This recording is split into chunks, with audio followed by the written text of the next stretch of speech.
Okay, well sige mga kasipag. So yan, may nire-repair tayo, rice cooker, no power. Wala siyang power. So saksak natin mga kasipag, papakita ko sa inyo.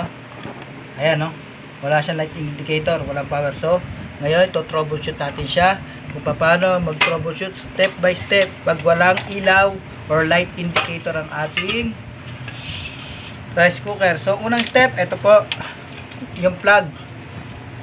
Ganyan po natin itong plug. Gamit po tayo ng multi-tester. Ayan po. Ngayon, syempre, ayan.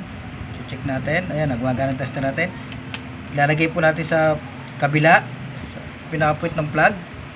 Ito. Pag pumalo po buo yung kanyang outlet. O, kanyang pinakasaksakan. Kanyang plug. Kabila naman. Nakikita nyo po sa tester. Nagalaw. Ayan o. Buo po yung ating saksakan. So, ngayon, pagkatapos po nyan, susunod na step po natin, kapag buo po yun, diretso na po tayo sa ating fuse. Sa naman fuse, ito po yun, sa pinakasakit mo ating mismong saksakan ng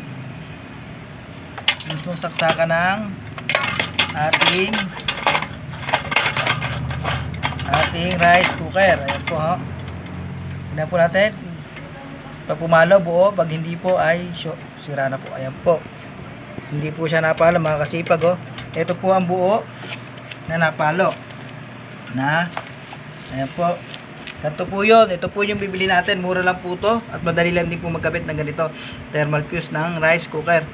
Pag buo po, dapat po yan ipapalo. Ito po yan oh. Ayan po. Pag po buo, yan ay ipapalo. Ayan oh. Napalo po siya oh. Pag buo ang thermal fuse, napalo siya.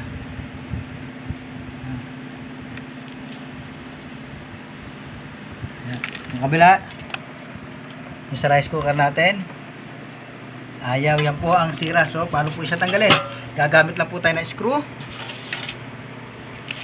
Ngayon po, kung sakasakali po ma-encounter nyo ito, biglang hindi umilaw, pwede po kayong try nyo po na pagpalit ng thermal fuse kahit nasa bahay lang kayo, kasi wala po ditong hihinangan. Kailangan nyo lang po ay Phillips screw. Ayan po, tatanggalin nyo lang yan mga kasipag. Dito naman tatanggalin nyo din. Pag natanggal nyo na yan, tapatan natin ang bago. Ayun o, putol na siya. Tapatan natin siya ng bago. Yan, kakabit uli natin. Hindi po tayo magkakat ng video para masundan nyo po itong ating full tutorial demo. Yan. Hindi po tayo magkakat ng video kagaya ng ginagawa ng ating idol. May idol po ako na technician. Siyempre, Jeffrey Samson ang ating talagang may mapupulot din tayong aral. Ayan. Ayan natin siya.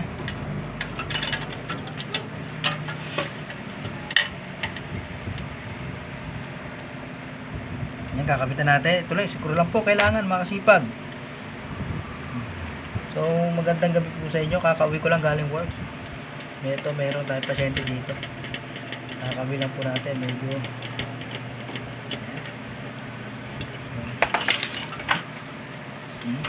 babalik na po natin siya. Ano na po yung kadali. Ang tatama lang natin, ilagay niya ng tornilyo. Ayan. Kadalasan ito po nasisira pag bigla na lang hindi umandar ang ating rice cooker.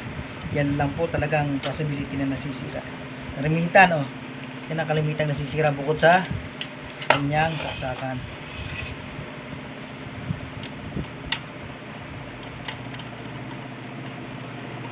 Ayan mga kasipag So ngayon, tingnan natin mga kasipag Alright. Ito yung kanyang plug. Sasaksak na natin. Okay. The moment of truth, mga kasipag. Ayan. Po, ilaw yan. Ayun. Umilaw na po. Kita niyo po. Ayan, umilaw na po. Oh. Hugot. Nasaksak ulit. Ayun. Nailaw na po siya, mga kasipag. Nainit na rin po, mga kasipag. Alright. Ayos na po, mga kasipag. So, yun lang po. Sana po ay may natutunan kayo sa ating full demo tutorial. Okay? Magandang gabi po sa atin lahat. Alright.